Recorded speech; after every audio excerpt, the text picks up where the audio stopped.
The stars had always seemed so quiet, peaceful even. For centuries, civilizations across the galaxy thought Earth was just another primitive planet, a blue rock tucked in a backwater system with nothing more than wildlife and weak, emotional bipeds trying to survive. The Galactic Order had thousands of reports filed under Earth. Unremarkable, inhospitable to advanced culture, no immediate threat. That was their first mistake. Captain Zivar of the Ular Dominion didn't want the assignment. He was too seasoned, too decorated for a mission like this. Babysitting a scouting crew, orbiting a planet full of loud mammals and cheap entertainment broadcasts. Insulting. He had seen real war, fought in the blood wars of Thral, led fleets against the Morkathi Empire. Earth was a joke, but the jokes stopped 3 hours after landing. The scout team never returned. They had touched down in a rural part of the North American sector, somewhere called Montana, according to the outdated Earth maps they'd translated. A forested area with scattered settlements and minimal tech signals. It was supposed to be safe. Zivar had approved the drop himself, confident that the small 6-being team would gather the samples, set up monitoring beacons, and return by evening. But the sun set. The Earth grew dark, and the team was silent. No signals, no distress calls, just gone. Zivar's ship, the Tiranax, hovered in low orbit, cloaked from human tech. He stood in the observation deck, staring at the planet below with a growing sense of unease. Something was wrong. Very wrong. "Commander," the navigator's voice broke the silence. "We're receiving a transmission, encrypted, old frequency, but it's coming from the surface." Zivar frowned. "Play it." The audio crackled, distorted, but it was unmistakably a voice, a human one. "You shouldn't have come here," it said. Calm, measured, too calm. Then a second voice, colder. "We know what you're looking for. We've been waiting." Zivar's blood ran cold. "Trace it. Now." His crew scrambled, pulling data, locking onto coordinates. It was close to the original landing zone. Same area, same trees, but different now. The trees were gone.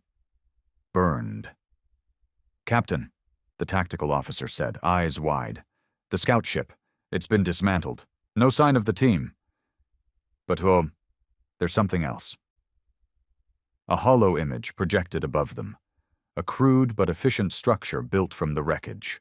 Barriers, perimeter sensors, cameras, and standing among it all were humans, armed, ready.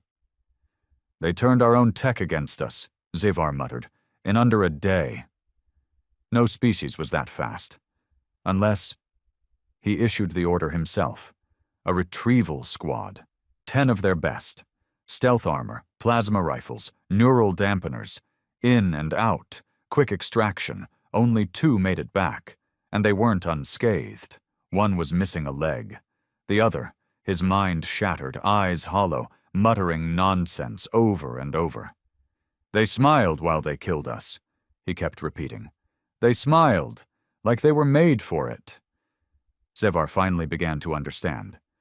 Earth wasn't primitive. It was hiding, waiting. A planet of apex predators that had evolved not to hunt animals, but each other. For thousands of years, war wasn't just a necessity. It was a culture, a religion, a drug. Humans weren't peaceful. They were perfected violence. And someone, some group, was still watching. The messages didn't stop. Each one clearer. More direct.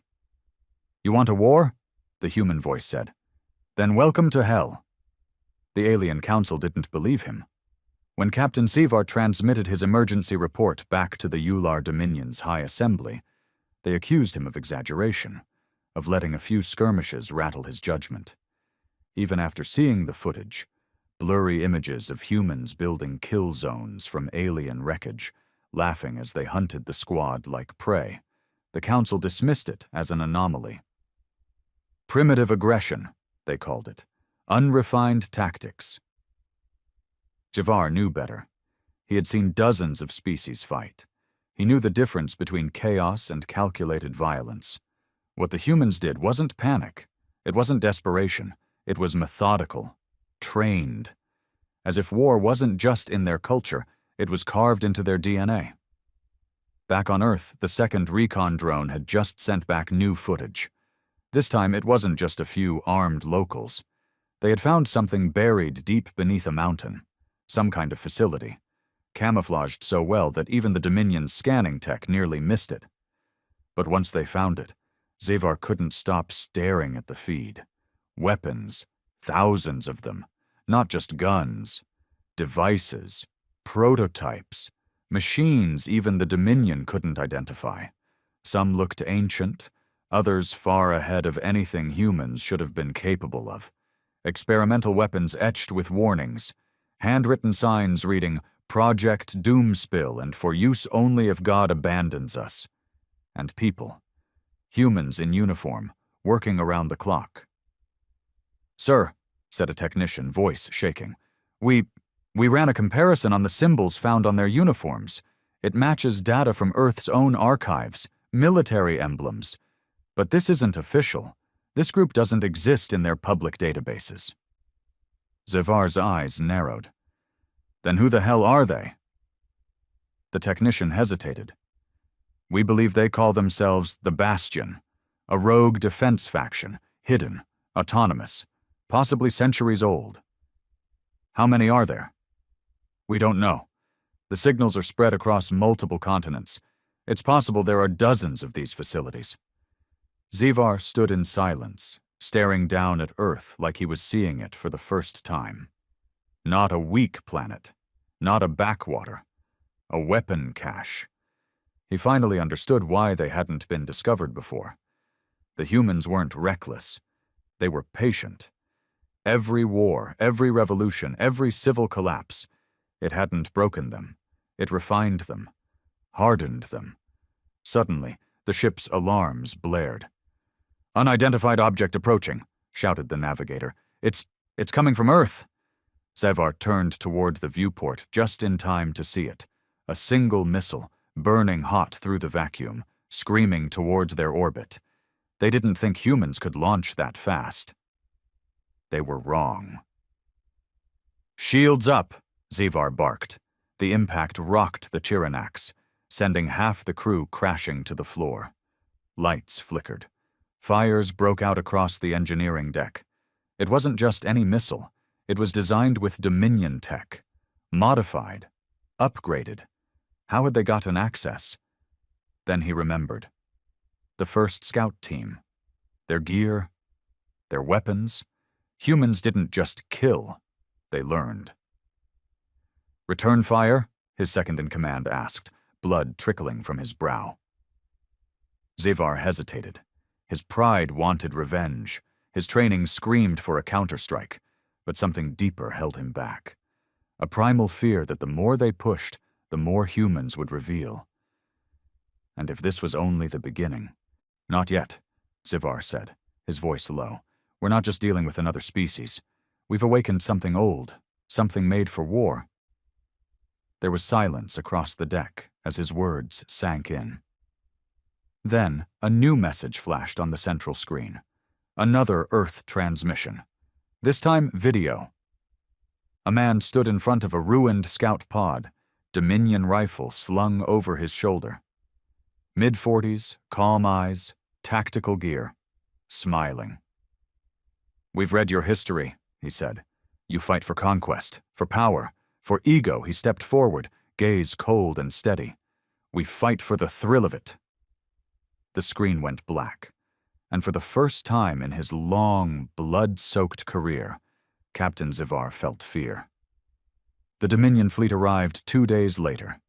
10 ships, armed to the teeth, each one capable of leveling cities. The High Assembly had finally taken Xavar seriously, though they framed it differently in their official communiqué. A show of strength to suppress rising threats from Earth's primitive species. Zivar didn't argue. Let them think it was a show of force. He knew better. He stood on the bridge of the Cheranax, staring at the fleet formation glowing in orbit above Earth. Massive dreadnoughts hovered like gods over the planet, blocking out parts of the sky. To the average human looking up, they'd seem like new stars, or perhaps omens. But the humans weren't looking up in fear. They were preparing. "We've intercepted over a dozen human military broadcasts," the Coam's officer reported. "Encrypted at first, but now they're wide open, almost like they want us to hear." Zivar's jaw tightened. "Play it." The voice that came through wasn't the same man from before. It was a woman this time, clear, confident, and calm. "You want to dance with monsters?" she said. "Then come closer. We don't bite, unless you beg for it." Her voice was followed by coordinates. A challenge. The council ordered a tactical strike. A single city, chosen for its remote location and low civilian density. They wanted a clean message. Submit or burn. Zivar didn't bother arguing. He had already warned them. The Dominion didn't listen to warnings. They only learned through blood. The dreadnought Valkyrian was selected to fire. It charged its plasma array and released a sun-sized beam toward the coordinates Earth's transmission had given. The city vanished. At first, the Dominion cheered, until 30 minutes later, when the Valkyrian went completely dark. No communication, no response, not even a distress ping. They tried to send a patrol to investigate, but before the smaller cruiser could reach it, a new object appeared in its path. Small, fast, human-made. It wasn't a ship. It was a carrier pod, full of soldiers in exosuits, hurling toward the cruiser like a comet. The humans had launched a boarding party into space. Zivar watched in horror as the live feed from the cruiser flickered. The crew fought, but it was chaos. These weren't untrained ground troops. They were specialized killers, moving like they'd done this before. Who the hell trains to board ships in zero gravity? Within 7 minutes, the cruiser was silent. Another ship lost. Zivar slammed his fist on the command console. "How are they doing this? They don't have the tech. They don't have the infrastructure." "They have something else," whispered his lieutenant. "They have intent." That night, another human message came through. This time, it was a recording of the Valkyrian's bridge, its command staff. Executed. Hung upside down in gravity locks like trophies. One of the soldiers walked past the camera, pausing long enough to whisper something before the feed cut. "Try harder." The Dominion ships locked their defenses tighter. Every gun charged, every soldier on edge. No one had seen this coming, except Zivar. He sat alone in his quarters, watching recordings of human history. Wars, revolutions, genocides, political betrayals. He watched as humanity thrived in chaos, adapted to disaster, evolved in hatred. They didn't just survive war. They needed it. And now that the Dominion had given them one, they were going to show the galaxy what happened when you dared to fight a species that was built to destroy itself, and win. Zivar looked into the void beyond the viewport and whispered to himself, "We didn't discover Earth. We unleashed it." They tried diplomacy next. After the loss of 2 ships and over 300 soldiers, the High Assembly finally understood this wasn't a standard suppression mission. They sent a delegation vessel, a white flag ship, unarmed, with the finest diplomats the Dominion had to offer. It was supposed to open a channel, request peace, and establish negotiations. Zivar didn't believe it would work. Not because he thought humans wouldn't listen, but because he understood their game now. They didn't want peace. They wanted proof. Proof that the galaxy's most arrogant empires could bleed. The diplomatic vessel never made it to the surface. It was intercepted mid-descent, rerouted via a hacked guidance system, and landed deep in the Siberian wilderness. Dominion sensors lost track of the crew for nearly an hour. Then, out of nowhere, a new signal lit up their consoles. Live feed, broadcasted across every Dominion channel.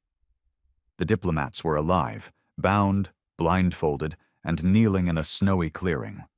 Behind them stood 6 humans, dressed in mismatched combat armor and civilian jackets. One of them wore a Dominion officer's cape like a trophy.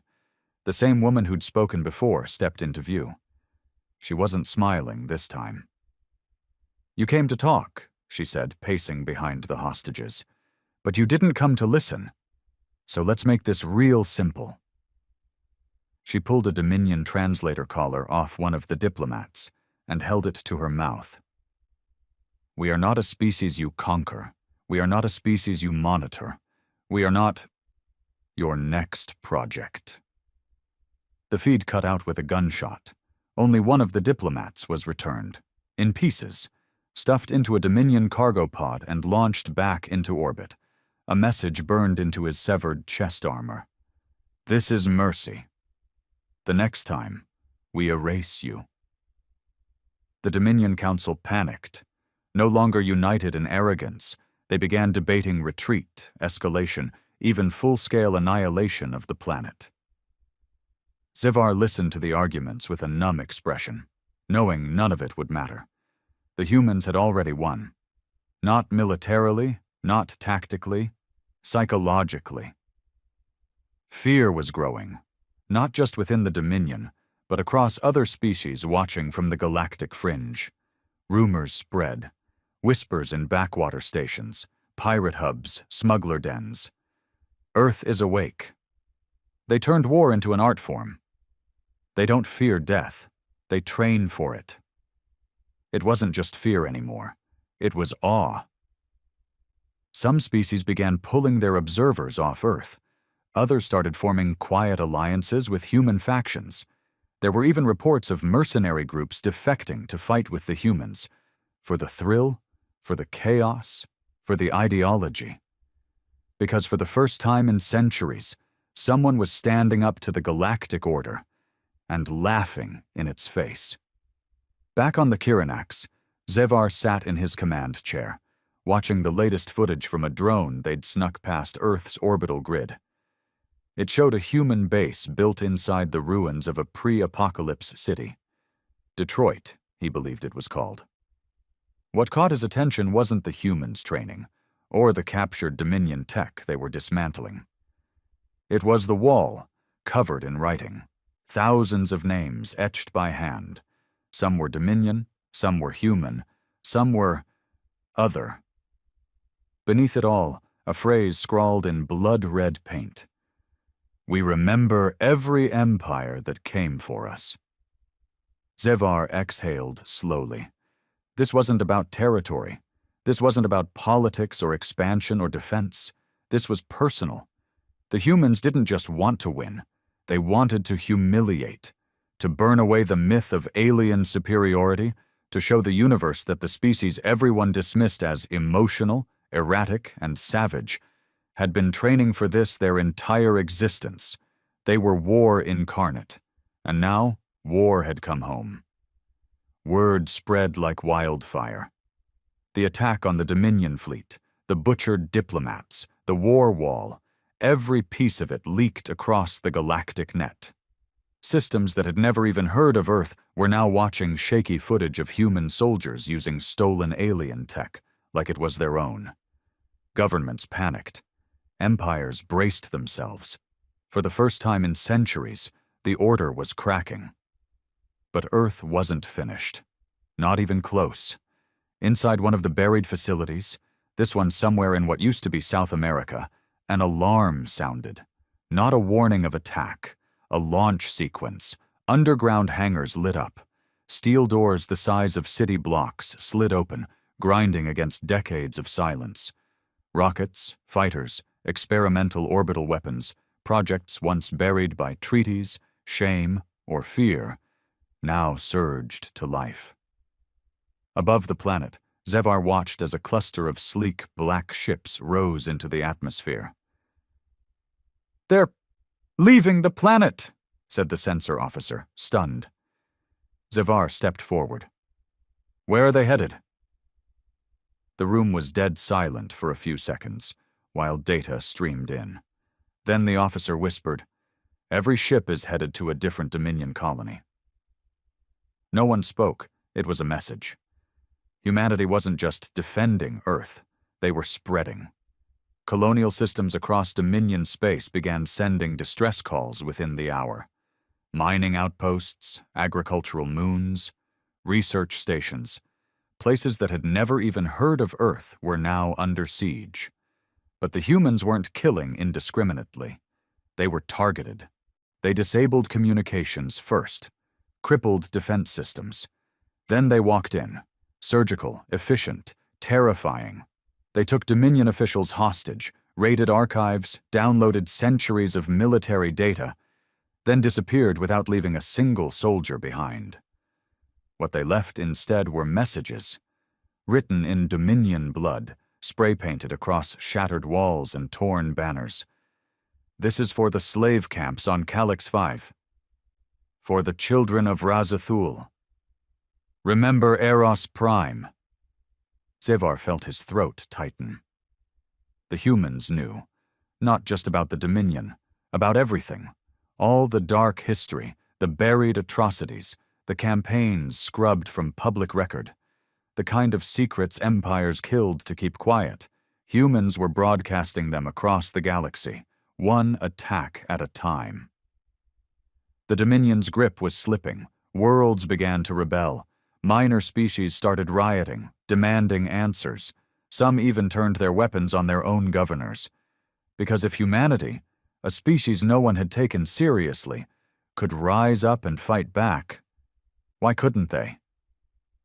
Zevar stared at the map of active human movements spreading through space like wildfire, red blips lighting up across 3 sectors now. "This isn't war," he murmured. "This is infection." And it wasn't random. It was personal. These weren't just acts of vengeance. They were surgical strikes against the Dominion's soul. For every colony they hit, every secret they exposed, they dragged centuries of cruelty into the light. And somewhere in the chaos, one name kept resurfacing. The Bastion. They weren't rogue anymore. They were leading. Every strike traced back to them, every encrypted feed, every target. And no one, not Zevar, not the Council, not the Dominion's most advanced AI, knew where they came from, how they coordinated, who led them. But one thing was clear. The Bastion wasn't trying to win a war. They were trying to break an empire, one memory at a time. They weren't born in one place. That was the first revelation. The Bastion wasn't a single government, army, or hidden nation. It was a collective, a mosaic of the broken, the forgotten, the betrayed. Soldiers who'd been court-martialed for questioning command. Scientists blacklisted for refusing to weaponize their research. Survivors of Dominion Black Ops programs. Even civilians whose homes had been accidentally bombed during peacekeeping missions. They came from everywhere. And they had one thing in common. The Dominion had destroyed their lives. The files Zevar recovered from a raided human installation told fragments of the story, not the kind of story told in textbooks or on diplomatic floors. This was the version scratched into walls by survivors too angry to die and too smart to forgive. It started after first contact, long before the invasion. The Dominion had sent observers to Earth under a false peace initiative. They studied, took samples, infiltrated governments, whispered to corporations, weaponized human division. When chaos broke out, wars, disease spikes, economic collapses, the Dominion stepped in with a cure, with order, and in exchange, Earth gave them their poor, their prisoners, their debtors. It was slavery disguised as salvation. Entire generations disappeared into off-world rehabilitation programs. Parents told their children they'd be back someday. They never came home, but some escaped. And those who did remembered everything. The Bastion was born from that memory. Its founder was once a Dominion war asset, a young girl taken from Nairobi, trained in zero-G combat, then discarded when her usefulness ended. They left her to die on a mining moon. She didn't. Her name was Asha 19, and she didn't just survive. She thrived, built a resistance cell, took over a Dominion skirmisher, and then, quietly, over the next 10 years, she built the Bastion. Seaver watched a recovered video of her, standing before a crowd in a crumbling underground hall. Her voice was low, steady, sharp as a blade. "They wanted us forgotten," she said. "But we remember. And when memory becomes weapon, empires fall." Behind her, a massive screen lit up with Dominion emblems, each one crossed out. Below them, names, not of targets, of crimes. Operation Star Drought, Mass Relocation Protocol 7, the Razdal Erasure, and finally, Earth, Containment Project 01. Zivar gripped the console until his fingers ached. Containment. That had always been the word they used. Not destruction, not conquest, containment. Because somewhere, someone high in the Dominion had seen what Earth really was. A weapon. Asha 19 and her followers didn't fight like rebels. They fought like survivors turned surgeons, cutting deep, with intent, with purpose, not to overthrow the Dominion, to expose it, and they were winning. They called it Operation Purity. The Dominion's retaliation wasn't just a strike. It was a full-scale cleansing campaign. Fleet carriers by the dozens, orbital siege platforms, kinetic bombardment payloads the size of mountains. Every protocol that had once been marked too extreme for civilized use was greenlit in a single day. No more diplomacy, no more attempts to study or contain. The humans had embarrassed them, publicly, violently, and the Dominion had never tolerated humiliation. So they did what empires always do when afraid. They overcompensated. Zevar watched from the command deck of the Chiranax as the Earth offensive fleet moved into position. Over 300 ships now, forming an orbital net so wide that even the moon cast its shadow on their hulls. The Earth below looked quiet. Too quiet. Scans showed movement, but no response. No launches, no countermeasures. "They're waiting," one of the junior tacticians said. "For what?" Zevar muttered, almost to himself. Then the order came from High Command. "Commence planetary suppression. The first wave wasn't even meant to kill. It was designed to blind, to rip out the planet's satellite grid, scramble the atmosphere with electromagnetic pulses, and reduce every power grid to smoke and sparks. But the moment the first EMP detonated in the stratosphere, something changed. Every Dominion screen on every ship turned black. Then static. Then a single phrase appeared, etched in blood-red letters across the fleet's entire HUD system. "We warned you." The scream of alerts flooded the deck. Systems went offline. AI cores scrambled themselves in a panic. Even the Chiranax, the fleet's flagship, began to flicker and groan like it was being torn apart from the inside. "Multiple ships losing control," someone shouted. "It's not a hack, it's a virus." No one had seen it coming. The Bastion hadn't just prepared for this assault. They had designed it. They let the Dominion build their pride. Let them gather their forces. Let them march into orbit like gods descending from heaven. And then they pulled the trigger. 1,000,000 dormant code packets hidden in Dominion comms since the very first contact with Earth, now activated at once. A digital plague, written in languages Dominion firewalls didn't even recognize. Ships collided. Engines failed. Targeting systems spun out. Some ships turned their guns on themselves before anyone could shut them down.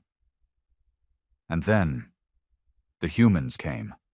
Not in fleets, not in neat, disciplined ranks like Dominion strategists would have expected. They came in waves, raiding parties, stealth pods, exosuits launched directly from mountain ranges, makeshift orbital gliders loaded with explosives, bristling with salvaged alien tech. One by one, Dominion ships started dropping from the sky, trailing fire like dead gods. Xavar's hands trembled. This wasn't just war anymore. This was revenge. Down on the surface, the Bastion launched its final operation, codenamed Ashfall. The goal wasn't to destroy the Dominion's army. That would have been easy by now. The goal was to broadcast. Every planet, every Dominion system, every species watching, everyone now saw what the Bastion saw. A live feed patched into galactic networks showed Dominion officers torturing prisoners. It showed slave pens, chemical sterilization camps, genetic experimentation, worlds harvested of all resources and left to rot. Footage pulled from Dominion archives, spliced with real-time camera feeds of soldiers screaming inside burning ships above Earth. And then Asha-19 appeared again. This time not in some underground bunker, but standing on the remains of a Dominion dropship. Blood on her boots, ash in her hair. "No more secrets," she said softly. Behind her, a burning Dominion flag toppled. "No more silence." She looked into the camera, eyes like frozen fire. "You taught us how to suffer. Now we teach you how it ends." She raised her fist, and the skies lit up. The orbital defense cannons, once thought disabled by the initial EMP wave, roared to life. Weapons long hidden in Earth's crust, beneath oceans, inside glaciers, even within ancient mountain ranges, now revealed themselves. Built not by modern governments, not by world powers, but by survivors. By engineers who never forgot. By dissidents who refused to move on. They'd been building this response for generations. The Dominion never stood a chance. By the end of the day, half the fleet was gone. The rest limped away, retreating, broken, silent. Xavar stayed behind. He didn't order his crew to fight, didn't try to flee. He stood on the bridge of the Chiranax, watching the Earth slowly rotate beneath him, and whispered to no one in particular, "We created this. We made them monsters." And somewhere deep in his soul, he knew they had only seen the beginning. The war was over, but the galaxy wasn't at peace. What was left of the Dominion scattered like ash in a solar wind. Systems that once flew their banners burned them in public squares. Colonies that once bowed at their feet now hunted their governors in the streets. The empires didn't fall with a grand explosion. They rotted, fast and from the inside. But Earth didn't celebrate. No fireworks, no parades. Because the Bastion had one last message, one final broadcast, days after the last Dominion ship left Earth's orbit. Asha-19 stood beneath the shattered remains of what had been a Dominion consulate in Geneva, its once pristine walls now covered in the names of the lost. Millions of them. She didn't smile. She didn't gloat. Her voice was tired, honest. "You wanted to know what we are," she said. "What we were built for. Now you know." The camera panned slightly. Behind her stood not soldiers, but families, survivors, children who had never known peace, scientists who had cracked alien encryption just to survive, farmers who had turned their fields into minefields, every kind of human the galaxy had once dismissed. "We didn't want to conquer," she continued. "We wanted to live. But you made sure we could only live if we learned how to kill." She looked straight into the camera. "You built an empire on forgetting. We remembered everything." The screen faded to black. Then, a final image. "Let the galaxy rebuild. Without fear. Without you." And that was it. The Bastion didn't claim territory, didn't install governors or demand reparations. Earth remained quiet, its skies clear for the first time in months.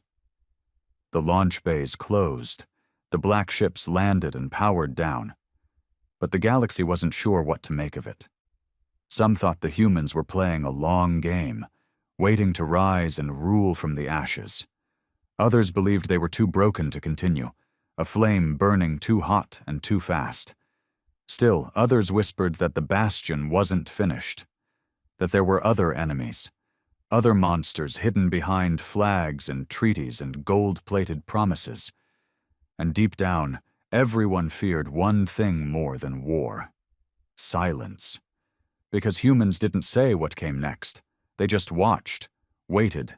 Xavar was taken alive, not by soldiers, not even by the Bastion, but by a group of civilians in a refugee camp he'd helped build, for optics, for propaganda. They found him hiding in a ventilation shaft of a downed cruiser and dragged him out into the light. They didn't kill him. They made him see. They forced him to walk through what was left of the Razdal archives.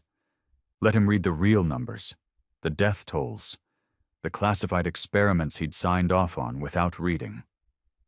Then they left him in a shack with a solar-powered screen looping Asha 19's broadcast. Over and over. It was said he stopped speaking after 3 days, stopped eating after 7, stopped existing, even as his body kept breathing. A symbol of a dying age.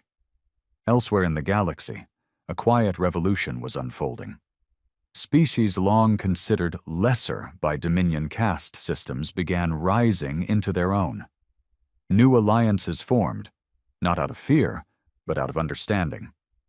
Small planets once bullied into trade pacts and military conscription started negotiating fairly. And in the middle of it all, Earth remained still, rebuilding, quiet, watching. But those who truly paid attention noticed something strange. The Bastion didn't disband. They didn't return to their homes and fade into memory. They spread, not to conquer, to guard. Outposts built in asteroid belts, listening stations planted near old Dominion border worlds. A ship seen every now and then in contested space, silent, black, marked only with a symbol. A broken chain, wrapped in flame. It wasn't a threat, it was a promise. That no matter who tried to rise next, no matter what empire grew fat with power and pride, humanity would remember. And when memory becomes weapon, empires fall. As the years passed, stories became myths. The war turned into cautionary tales for cadets, bedtime warnings for children of rulers. And yet, those who had seen the humans never forgot. Not their weapons, not their technology, not the look in their eyes. Because when the galaxy had tried to break Earth, it had only revealed what humans truly were beneath the surface. Not diplomats, not allies, not even rebels. They were scars turned into strategy, pain turned into precision, war made flesh. And though peace bloomed in the galaxy again, it bloomed under the long, cold shadow of a species no one would ever underestimate again. Because now everyone knew the terrifying truth. Humanity wasn't just made to survive war. They were built for it. Perfectly.